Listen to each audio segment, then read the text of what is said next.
Hello everyone, here I am back में मेरे lecture. और आज हमने लेक्चर डिस्कस करना है लेंथ टेंशन का रिलेशनशिप। ठीक है। सो मेजरली हमारे पास हम कुछ कंपोनेंट्स को डिवाइड करेंगे, क्योंकि इन्होंने यहाँ पे बहुत आपको एक छोटे से पैराग्राफ में दिया हुआ है। तो हम इसके पैराग्राफ में से ही हम कुछ कंपोनेंट्स निकालते हैं और मेजरली हम इसको थोड़ा सा डिटेल में डिस्कस करेंगे। विद दैट, क्योंकि हमने लास्ट में फोर्स वेलोसिटी को काफ़ी डिटेल में डिस्कस किया, तो हम उससे थोड़ा सा ना इतना तो हो कि हमारे पास कुछ चीज़ें समझ आए। ठीक है, इतना हम अब इसको डिस्कस करेंगे। ओके। सो सबसे पहले क्या लेंस टेंशन रिलेशनशिप क्या होती है, सबसे पहली चीज़ हम ये देखेंगे। फिर हम देखेंगे कि पैरेलल फाइबर्स, जो मसल्स के फाइबर्स है, पिनेट मसल्स के जो फाइबर्स, उनकी अरेंजमेंट कैसे डिफर करती है और ये कैसे अफेक्ट करती है कि जो हमारे पास लेंस टेंशन का रिलेशनशिप है। ठीक है। फिर वो एस और पी का आपके पास मेजरली उन्होंने बताया हुआ रोल, तो इलास्टिक कंपोनेंट्स का हम रोल देखेंगे। यहाँ पे आपको इन्होंने बताया हुआ। ठीक है। सो मेजरली हम इस तरह से डिविजन करेंगे कि हमारे पास इजीली हम समझ भी सकें और इसको देख भी सकें। ठीक है। फिर हम देखेंगे कि इम्पैक्ट क्या है कि मसल का स्ट्रेच और शॉर्टनिंग जो हम फोर्स जनरेट कर रहे हैं उनके ऊपर। ठीक है। ड्यूरेशन, टाइम, इसका इफेक्ट कैसे है कि स्ट्रेचिंग पे या कोई शॉर्टनिंग पे मसल से। ठीक है। सो हम ये सारी चीज़ें डिस्कस करेंगे। सो सबसे पहले हम स्टार्ट करते हैं कि हमारे पास लेंस टेंशन का रिलेशनशिप हमारे लिए, देखो बेसिक प्रिंसिपल जो लेंस टेंशन के रिलेशनशिप के पीछे ना, वो ये है कि अगर आप मसल है ना, एक मसल है, वो उसकी लेंथ पे कितना इन्फ्लुएंस होता है या कितना वो एक चेंज आता है उसकी लेंथ में जब कोई फोर्स जनरेट की जाती है। ठीक है। लेंथ टेंशन का रिलेशनशिप ये है। ठीक है। मैंने फोर्स जनरेट की और उसकी लेंथ में कितना इन्फ्लुएंस आया, that is basically the relationship between this. ठीक है, लेंथ टेंशन। अब हमारे पास साइज पता है, हमें मूवमेंट हम डिस्कस करते हैं, हम रिहेबिलिटेशन में है, स्पोर्ट्स में है, हमारे पास हर जगह रिक्वायरमेंट है इसकी। ठीक है। सो इसकी मेजर डेफिनेशन इसकी ये कहती है कि डिपेंडेंसी होती है इन दोनों की एक दूसरे के ऊपर। ठीक है। Muscles ability to generate tension या फोर्स, ठीक है, on its length at the time of contraction. ठीक है। आपके पास मेजरली जो सारी बात हो रही है वो ये हो रही है कि मसल की जो एबिलिटी है, ठीक है, कोई फोर्स जनरेट करने की, उसकी लेंथ में चेंज आता है, कितने टाइम ऑफ कॉन्ट्रैक्शन में आता है, that is basically the length tension relationship. ठीक है। सो मेजरली आपके पास जो सारी चीज़ें हैं वो आपके पास बताई जा रही हैं कि आपके किस तरीके के चेंजेस आएंगे, क्या आएगा और क्या उसकी मेजर चीज़ें बैक साइड पे आ रही है। ठीक है। सो इस रिलेशनशिप को ऑब्जर्व किया जाता है मेजरली आइसोलेटेड मसल फाइबर्स में या होल मसल्स में भी। ठीक है। या जिन जो बेसिकली मेजरली आपके पास इन्हीं चीज़ों में होता है कि या तो आइसोलेटेड मसल्स हो या आपके पास होल मसल हो। आइसोलेटेड मसल फाइबर्स में भी आप देख सकते हो, क्योंकि फाइबर्स अगर आप अलग अलग देखो, लेकिन इस तरह से तो मुश्किल होता है ना। मेजरली आप फोकस जो करते हो आप एक स्पेसिफिक मसल पे करते हो या मसल्स के फंक्शन पे करते हो। ठीक है। सो अब क्या हुआ कि मसल ने जनरेट की, अगर हम यहाँ पे बात करते हैं सिंपल सी एग्जांपल्स के साथ, कि मसल अगर कोई जनरेट करता है मैक्सिमम आइसोमेट्रिक टेंशन। ठीक है। आइसोमेट्रिक टेंशन वही थी जिसमें हम पहले भी मैंने आपको बताया, जिसमें हमारे पास लेंथ में चेंज नहीं आ रहा। ठीक है। सो अब उन्होंने कहा कि अगर एक इसकी रेस्टिंग लेंथ है, ठीक है, रेस्टिंग लेंथ वो लेंथ होती है दैट इज बेसिकली कि एक नॉर्मल, जिसमें आपके पास जॉइंट होता है वो अपनी नॉर्मल जितनी वो कर सकता है उतनी मूवमेंट परफॉर्म करे। ठीक है। अब उसके पास क्या हुआ, एक मसल ने जितनी मूवमेंट परफॉर्म करनी थी वो उसने परफॉर्म की। अब आप स्लाइटली सा उसको स्ट्रेच दोगे ना, ठीक है, तो वो हमारे पास होता है कि मैक्सिमम आइसोमेट्रिक टेंशन। ठीक है। मतलब आपके पास आइसोमेट्रिक टेंशन जब बिल्कुल मैक्सिमम अपनी पीक पे पहुंच जाती है, वो उसकी रेंज होती है जब वो बिल्कुल हल्का सा स्ट्रेच मिलता है उसको, स्लाइड सा स्ट्रेच। ठीक है। क्योंकि आइसोमेट्रिक टेंशन वैसे तो हम कहते हैं ना कि हमारे पास बिल्कुल ही हम लेंथ में चेंज नहीं ला रहे, लेकिन जब स्लाइड स्ट्रेच देते हो तो वो इसकी पीक होती है। ठीक है, आइसोमेट्रिक टेंशन की। तो वो वहाँ पे आपके पास किसी मसल के अंदर अगर मैक्सिमम आइसोमेट्रिक टेंशन जनरेट हो रही है, दैट मीन्स कि आप उस मसल को एक्टिवेट करवा रहे हो या वहाँ पे मैक्सिमम आइसोमेट्रिक टेंशन है। तो अब हमारे पास अगर मैक्सिमम आइसोमेट्रिक टेंशन जो है वो लेंथनिंग में आ रही है, सो दैट मीन्स कि मेरे पास जब मैं कंप्लीट शॉर्टन कर दूंगी मसल को, तो फोर्स की प्रोडक्शन डिक्रीज हो जाएगी। ठीक है। तो अब आपके पास क्या आया, इसके ऑपोजिट जाओगे ना, जाहिर सी बात है। अब आपने कहा मैक्सिमम कब आ रही है, जब आप स्ट्रेच डाल रहे हो, ठीक है। एक नॉर्मल आया, मूवमेंट आई मसल की, ठीक है। उसके बाद आप स्लाइड से स्ट्रेच दोगे तो दैट इज बेसिकली उसकी टेंशन थी मैक्सिमम पीक पे। लेकिन जब मैंने उसको कंप्लीट शॉर्टनिंग की तरफ ले गई और उसकी सब मसल की एक्सेसिवली शॉर्टनिंग करा दी, मतलब कंप्लीट शॉर्टनिंग का मतलब क्या है कि जो शॉर्टनिंग थी उसकी उससे भी ज़्यादा करवा दी, तो दैट मीन्स फोर्स की प्रोडक्शन डिक्रीज हो जाएगी, है तो टेंशन क्या हुई, डिक्रीज हो गई। तो दोनों की इसमें मेजरली बात ये हो रही थी, ठीक है, इंटरलिंक। तो हम मेजर चीज़ ये देखते हैं कि मैं आपको सिर्फ एग्जांपल देती हूँ, बाइसेप्स है, ठीक है। अब ये सिर्फ एग्जांपल है, आपने इस चीज़ को वो स्पेसिफिकली नहीं की, मैं आपको कोई भी चीज़ एक्स्ट्रा नहीं बताऊंगी, ठीक है। बाइसेप्स आया, बाइसेप्स ब्रेक आया, और बाइसेप्स ब्रेक आए में आपने क्या किया कि आपने इसकी मूवमेंट परफॉर्म की। तो इसकी मूवमेंट आपको पता है कि आप जब एक्सटेंशन में एल्बो को लेके जाओगे तो कंप्लीट जो है वो इसकी मूवमेंट हो गई, एल्बो की एक्सटेंशन हो गई, ठीक है। एल्बो की एक्सटेंशन में बाइसेप्स क्या हो गया, कंप्लीट रिलैक्सिंग पोजीशन में आ गया। अब आप इसको स्लाइड से स्ट्रेच दो, ठीक है, स्लाइड सा बिल्कुल बियॉन्ड इट्स रेस्टिंग लिमिट, तो आपके पास कंप्लीट आइसोमेट्रिक टेंशन जो है वो क्या होगी, मसल की प्रोड्यूस होगी, जनरेट होगी। आफ्टर दैट जब आप एल्बो की फ्लेक्शन की तरफ इसको वापस लाओ और थोड़ा सा और दो, ठीक है, एक्सेसिवली शॉर्टनिंग की तरफ मसल को लेके जाओ, सो दैट मीन्स कि फोर्स की प्रोडक्शन अब यहाँ पे क्या होगी, डिक्रीज होगी। सो इसका मतलब ये है कि एक दूसरे के क्या है, ये ऑपोजिट है। जब शॉर्टनिंग ज्यादा है तो फोर्स आपके पास डिक्रीज है, जब शॉर्टनिंग कम है तो फोर्स इंक्रीज है, ठीक है। So that is basically measure, आपके पास सारी बात आ रही है कि लेंस टेंशन का मेजर रिलेशनशिप इस बेसिक्स पे चल रहा है, ठीक है, सबसे पहली चीज। फिर आपके पास आ जाती है कि आपके पास जो हम पैरेलल फाइबर्स मसल्स को डिस्कस करते हैं या पिनेट फाइबर मसल्स को डिस्कस करते हैं, ठीक है।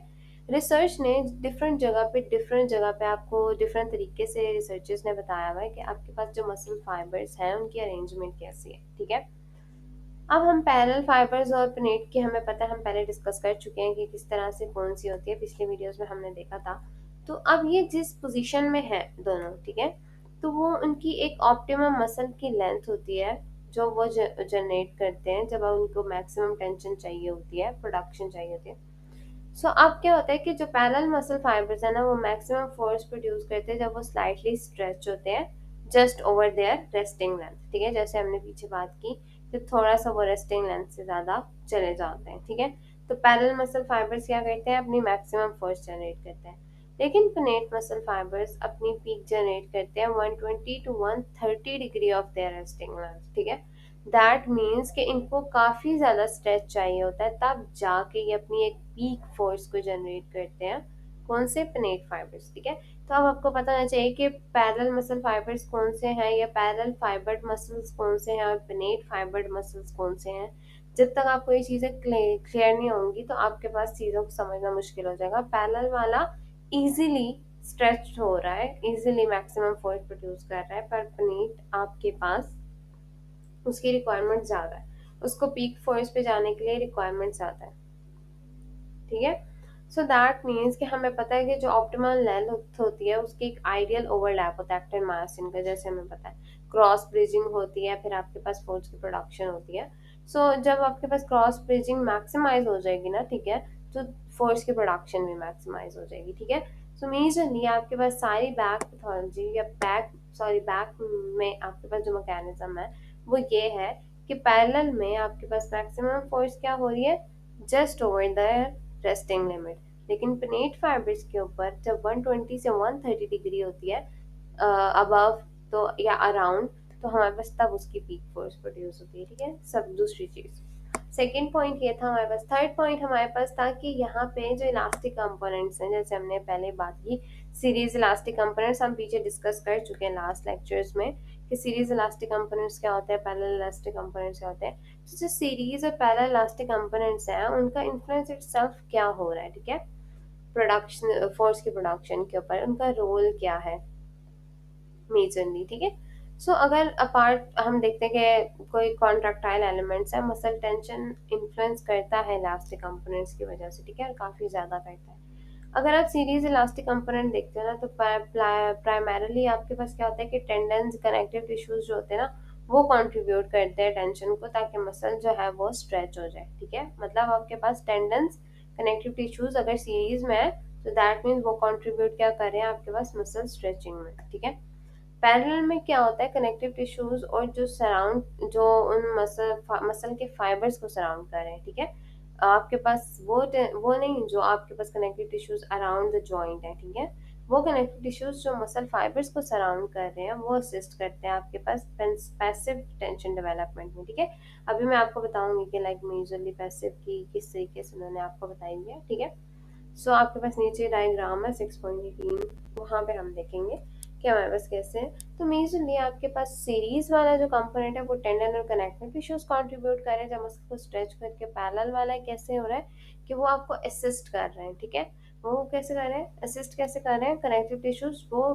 कनेक्टिव टिश्यूज जो मसल के फाइबर्स को सराउंड कर रहे हैं वो बेसिकली आपको असिस्ट कर रहे हैं पैसिव टेंशन की डेवलपमेंट के लिए। ठीक है, सो मेजरली आपके पास सारी चीज़ें जो आ रही हैं वो कंपोनेंट्स की बेसिस पे वही है कि आपके पास सीरीज में क्या थी, टेंडन कनेक्टिव टिश्यूज के बेसिस पे आपके पास कर रहे हैं, और जो पैरेलल है वो आपके पास इन बेसिस पे कर रहे हैं। ठीक है, हम पहले नीचे डायग्राम को डिस्कस करते हैं ना, फिर हम देखते हैं कि हमारे पास ये किस सेंस में कर रहे हैं। ठीक है, सबसे पहले हम नीचे देखते हैं कि हमारे पास 6.18 डायग्राम थी। ठीक है, अब इसमें आपके पास अगर आप टेंशन की देख लो आपके पास डायग्राम में, तो आपके पास एक साइड पे उन्होंने क्या किया हुआ है, टेंशन ली हुई है, और दूसरी साइड पे आपके पास लेंथ ली हुई है ऑन द परसेंटेजेस। ठीक है, अब आपके पास अभी जो हम पीछे पढ़ रहे थे ना 120 से 130 डिग्री वाला, ठीक है, क्या वो पीक कब प्रोड्यूस करते हैं, पनेट मसल फाइबर जो 120 से 130 डिग्री उनकी पीक जाती है।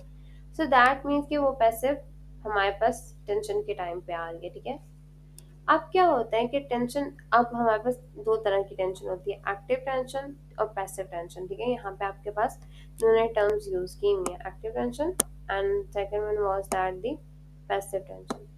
अब जो एक्टिव टेंशन और पैसिव टेंशन है ना, वो दोनों कंबाइन मिल के टोटल टेंशन बनाती है। अब टोटल टेंशन जो एक स्ट्रेच मसल के ऊपर होती है वो सम होती है दोनों का, एक्टिव टेंशन और पैसिव टेंशन। एक्टिव टेंशन वो होती है जो आपके पास मसल फाइबर्स प्रोवाइड कर रहे होते हैं। ठीक है, और पैसिव टेंशन वो होती है जो आपके पास टेंडन या कोई मसल मेम्ब्रेन्स दे रही होती है। ठीक है, न्यू ये हो रही है कि आपके पास जो पैसिव डेवलपमेंट या आप पैसिव टेंशन की बात करें ना, वो आपके पास दे रहे होते हैं कंपोनेंट्स, सीरीज इलास्टिक और पैरा इलास्टिक कंपोनेंट, और दोनों ही आपको सपोर्ट कर रहे होते हैं स्ट्रेच, स्लाइटली स्ट्रेच को। ठीक है, अब ये कैसे होता है कि ये कंपोनेंट्स एनहांस करते हैं फोर्स की प्रोडक्शन को जब हमारे पास मसल स्लाइटली स्ट्रेच करता है बिफोर कॉन्ट्रैक्शन। ठीक है, दैट मीन्स अभी मसल प्रॉपरली कॉन्ट्रैक्ट नहीं हुआ, लेकिन आपने जब स्लाइड से स्ट्रेच दिया है फॉर कॉन्ट्रैक्शन, आपने कोई मूवमेंट स्टार्ट करने से पहले स्ट्रेच दिया, फिर आपने उसको एक्टिवेट किया, तो ये कंपोनेंट्स एक्टिवेट हो जाते हैं और यहाँ पे फोर्स की प्रोडक्शन ज़्यादा अच्छे से एनहांस करके देते हैं। ठीक है, सो मेजरली आपके पास ये कंपोनेंट्स आपको हेल्प आउट कर रहे हैं before performing any of the contraction of muscles, जिसको आप शॉर्टनिंग कहते हैं मसल्स। ठीक है, मेजर आपके पास ये थी थर्ड पॉइंट। फोर्थ पॉइंट जो था वो यही था कि इम्पैक्ट क्या है मसल की स्ट्रेच का या शॉर्टनिंग का फोर्स की जनरेशन के ऊपर। लाइक अगर हम कहते हैं ड्यूरेशन और टाइम है, ठीक है, जिसमें स्ट्रेचिंग और शॉर्टनिंग का इफेक्ट हम देखते हैं किसी भी ड्यूरेशन या टाइम के अंदर। ठीक है, हमारे पास जो स्ट्रेच है या शॉर्टनिंग है वो कैसे किसी मसल्स की एबिलिटी को अफेक्ट करती है और जनरेट करती है फोर्स को, तो हमने ये सारी चीज़ें देखी। अब हमारे पास दो चीज़ें हैं कि लाइक अगर आप देखते हो कि आपके पास मसल्स जो है वो शॉर्टन पोजीशन में बहुत देर तक रहता है, तो it may not be able to generate sufficient tension जब हम उसको एक्टिवेट कराएंगे। सो इसका मतलब ये है कि शायद वो इतना प्रॉपरली अपनी टेंशन को जनरेट नहीं कर सकेगा अगर वो बहुत प्रोलॉन्ग पोजीशन तक, वो प्रोलॉन्ग टाइम तक जो है वो शॉर्टनिंग की पोजीशन में रहता है। ठीक है, तो दैट मीन्स कि वो इतनी ज़्यादा टेंशन डेवलप नहीं कर सक रहा है, क्योंकि जब उसको एक्टिवेट करवा भी दोगे तो उसकी इतनी सफिशिएंट टेंशन नहीं होगी। इसी के साथ सेकंड थिंग ये है कि हमारे पास, क्योंकि हम कह रहे हैं ना कि हमारे पास देखो नॉर्मल स्ट्रेच या शॉर्टिंग एक अपना इफेक्ट है, लेकिन कोई भी चीज़ एक्सट्रीम के ऊपर जब जाती है तो वो अपना इफेक्ट डिफरेंट कर देती है। ठीक है, तो हमारे मसल्स के अंदर भी यही मेजर चीज़ होती है कि शॉर्टिंग की पोजीशन जो होती है, अगर वो ज़्यादा देर तक रखोगे तो जाहिर सी बात है वहाँ पे कोई ना कोई इशू होगा, जिसकी वजह से ये आपकी जाहिर सी बात है आपकी सारे मस्कुलर जो आपके पास बेसिकली केमिकल्स रिलीज हो रहे हैं, आपको पता है न्यूरोट्रांसमीटर्स रिलीज हो रहे हैं, आपके पास डिफरेंट आयंस चैनल्स ओपन होते हैं, एक्शन पोटेंशियल होता है जनरेट, मायोसिन का इफेक्ट आता है, क्रॉस ब्रिजिंग होती है, सारा आपके पास सार्कोप्लाज्मिक रेटिकुलम के अंदर क्या हो रहा है, सार्कोलेमा के अंदर क्या हो रहा है, हर चीज में डिफरेंट तरह से प्रोसीजर्स परफॉर्म हो रहे होते हैं, देन जाके मसल एक्टिवेट होता है। तो अगर आप इसको प्रोलॉन्ग टू लॉन्ग तक शॉर्टिंग पोजीशन में रखोगे, तो जब आप उसको एक्टिवेट कराओगे तो शायद वो अपना वर्क ऑलरेडी कितनी देर पहले कर चुके हैं, जो अभी टेंशन उसको चाहिए थी वो जनरेट ही नहीं कर सक रहा, ठीक है। So that means that is something different. इसी तरह से अगर आप इसेंट्रिक एक्सरसाइजेज, जिसको हम लेंथनिंग कहते हैं, जिसको हम स्ट्रेचिंग कहते हैं, लेंथनिंग की तरफ जब हम जाते हैं तो मसल्स जो एक्सपीरियंस करते हैं slight increase in the length, अगर तो जॉइंट का angle does not provide enough stretch, ठीक है, मतलब जॉइंट का एंगल इतना अच्छा स्ट्रेच प्रोवाइड नहीं कर सक रहा, तो ऐसा हो सकता है कि टेम्परली इम्पेयर हो जाए फोर्स की जनरेशन। यह आपको इसलिए बताया जाता है कि आपके पास पता होना चाहिए आपको मसल की फर्दर मसल का बहुत ज़्यादा एक्स्ट्रा स्ट्रेच या बहुत ज़्यादा एक्स्ट्रा शॉर्टिंग फोर्स की जनरेशन को अफेक्ट कर सकती है, ठीक है। सो ये आपको बताना चाहिए कि दो चीज़ें जो इम्पैक्ट या इफेक्ट डाल सकती हैं आपके पास, मसल की स्ट्रेचिंग और मसल की शॉर्टनिंग, मसल की एबिलिटी पे या इस लेंथ टेंशन के रिलेशनशिप पे इफेक्ट डाल सकती है, ठीक है। शॉर्टनिंग वाली भी और लेंथनिंग वाली भी, लेंथनिंग वाली डिफरेंट एंगल्स की वजह से, क्योंकि आपके पास स्ट्रेचिंग में रहेगा तो वहाँ पे फोर्स जनरेट करने के लिए उसको इशू हो सकता है, ठीक है। सो वो उस केस में डालेगी। और शॉर्टिंग में तो आपको पता है कि बहुत ज़्यादा लॉन्ग टाइम तक शॉर्टिंग में रहेगा तो वो इतना सफिशिएंट टेंशन ही जनरेट नहीं कर सकेगा जब वो एक्टिवेट होगा। सो दैट इज बेसिकली कि हमने देखा कि लेंथ टेंशन का रिलेशनशिप था। अब आपको मैंने जैसे बताया ना, ठीक है, हम पिक्चर की बात कर रहे थे, ठीक है। तो हम जब पिक्चर में देखे तो हमने कहा कि एक्टिव और पैसिव मिल के टोटल टेंशन बनाती है, ठीक है। एक्टिव क्या थी कि वो टेंशन जो एक नॉर्मली मसल फाइबर्स प्रोड्यूस कराते हैं वो एक्टिव होती है, उसके बाद फर्दर जो टेंशन होती है वो आपके पास टेंडन्स और मसल मेम्ब्रेन्स मिल के बनाती है और फिर आपके पास एक प्रॉपर टेंशन डेवलप होती है, एक मसल स्ट्रेच करता है, ठीक है। तो आपके पास जब मसल स्ट्रेच करता है सारी चीज़ें होती हैं तो ये कोई एक चीज़ का इफेक्ट है नहीं, ठीक है। मसल फाइबर्स इटसेल्फ सिर्फ करेंगे तो देखो आपके पास यहाँ पे यहाँ तक, इसके बाद आपके पास क्या हो रही है, पीक एक्टिव टेंशन की ड्रॉप हो रही है। सो आपके पास जब तक टेंडन मसल फाइबर्स एक प्रॉपरली एक्टिंग करेंगे तो आपके पास टोटल टेंशन डेवलप नहीं होगी। तो हमारे साथ लेंथ को अगर आपने इंक्रीज कराना है तो हमें एक प्रॉपर टेंशन के साथ, मतलब हमें सारे कंपोनेंट्स को साथ लेके चलना है, चाहे वो टेंडन्स हैं, मसल फाइबर्स हैं, मसल मेम्ब्रेन्स हैं, तब जाके आपके पास एक प्रॉपर मसल की स्ट्रेचिंग परफॉर्म होती है या एक प्रॉपर मसल में टेंशन परफॉर्म होती है। ये बेसिक आपके पास था लेंथ टेंशन का रिलेशनशिप। Thanks for watching. अगर कोई चीज़ समझ नहीं तो कमेंट सेक्शन में आप पूछ सकते हो, फिर हम नेक्स्ट में डिस्कस करेंगे स्ट्रेच शॉर्टिंग का cycle. So thanks for watching.